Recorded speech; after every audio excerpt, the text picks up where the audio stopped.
አለይኩም ወረህመቱላሂ ወበረካቱ። ውድና የተከበራችሁ ውድ የቻናል ቤተሰቦች እንዴት ናችሁ? እኔ ሰላም ነኝ አልሐምዱሊላህ። በያላችሁበት የአላህ ረህመት፣ እዝነት፣ አንድነት አይለያችሁ። አላህ ሱብሃነሁ ወተዓላ ሀገራችንን ሰላም ያደርገው። ወጥቶ መቅረትን አላህ ያዘልን። ለሞቱት ወገኖቻችን በየትኛውም ቦታ ሀገራችንም ሆነ በማንኛውም ቦታ ሆነው ለሞቱት ወገኖቻችን አላህ ጀነቱል ፊርደውስን ይወፍቃቸው። ለሌሎችም ወገኖቻችን ሰብሩን ይስጣቸው ማለት ነው።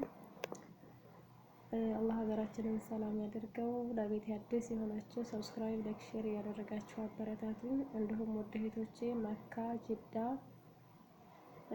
ስራ ከሰማችሁ ሽክ በሉ ማለት ነው። የሴትና ወንድም ስራ ብዙ እህቶቻችን ስራ ፈተዋል ማለት ነው።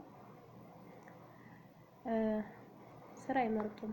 ያፋዝ አለበት ወይም ደግሞ ፎቅና ምድር ነው። ስራው ጥሩ ከሆነ ያኔ ጀማዓ ስራ ከሆነ ስራ አይመርጡም። ስራ ያሰማችሁ ሽክ በሉን። እንዲሁም ደግሞ ሽሮና በርበሬ መግዛት የሚፈልጉ ጅዳ አየር ሰፋ ምርጥ ሽሮና በርበሬ ቤት ውስጥ የተዘጋጀ ልክ እንደ ባልትና ሳይሆን ልክ በቤት እንደሚጠቀሙ ተደርጎ የተዘጋጀ በስነ ስርዓት ነው። ኢትዮጵያ የመጣ የሚፈልጉ ልጆች ቁጥር አስቀምጣለሁ። ደውሉ፣ በኢሞ፣ በዋትስአፕ፣ በቴሌግራም። ሁላችሁም ደግሞ አበረታቱ። ላይክ፣ ሼር፣ ሰብስክራይብ ያደረጋችሁ አበረታቱኝ። ኢንሻአላህ ትንሽ ግብዣ አላችሁ። እስከ መጨረሻው ቪዲዮ አዳምጡት።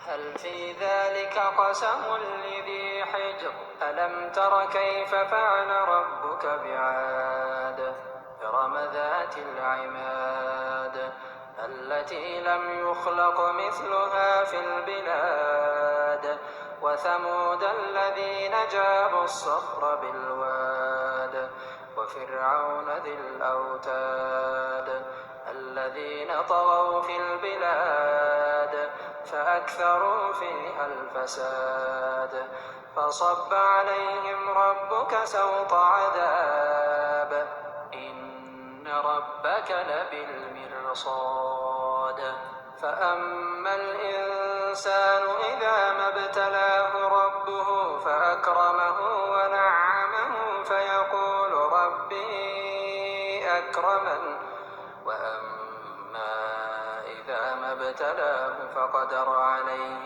رزقه فيقول ربي أهانن كلا بل لا تكرمون اليتيم ولا تحاضون على طعام المسكين وتأكلون التراث أكلا لما وتحبون المال حبا جما كلا إذا دكت الأرض دكا دكا وجاء ربك والملك صفا صفا وجيء يومئذ بجهنم يومئذ يتذكر الإنسان وأنى له الذكرى يقول يا ليتني قدمت لحياتي فيومئذ لا يعذب عذابه أحد.